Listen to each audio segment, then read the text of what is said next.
Hello সবাই কেমন আছো? আমি দুপুরে রান্না করতেছি আর রুই মাছের মাথা দিয়ে বেগুন আলু দিয়ে এবং তোমাদের সাথে একটি গল্প শেয়ার করব।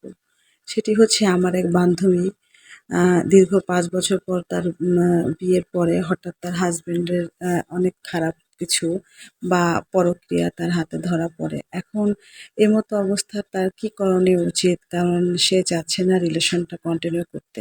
ঠিক আছে? এখন তার কি করা উচিত? তোমরা আমাকে কমেন্ট বক্সে মতামত জানাও। কারণ যখনই সে তার হাসব্যান্ড পরক্রিয়া করে বা বিভিন্ন মেয়েদের সাথে অশালীন কারবারে লিপ্ত হয়, তখন যখন ওর ওয়াইফ ধরা পড়ে মানে ধরে ফেলে, তখন বলে, "আর করব না, মাপ চায়।" এটা সেটা করে সে তার বউকে ম্যানেজ করে। কিন্তু এভাবে দীর্ঘদিন চলতেছে ৫ বছর। এখন সে চাচ্ছে না তার মানে আমার বান্ধবী চাচ্ছে না যে আর সম্পর্কটা কন্টিনিউ করতে। এখন সে কি করতে পারে? আমাকে মতামত জানাও। আর তোমরাও দেখো, তোমাদের হাসব্যান্ডের প্রতি খেয়াল রেখো যেন তারা এই বিভিন্ন পরকীয়ার সাথে লিপ্ত না হয় এবং বেশি, বেশি করে ভালোবাসবা। ১ম পার্টটা তোমাদের সাথে শেয়ার করলাম, ২য় পার্টের অপেক্ষায় থাকো।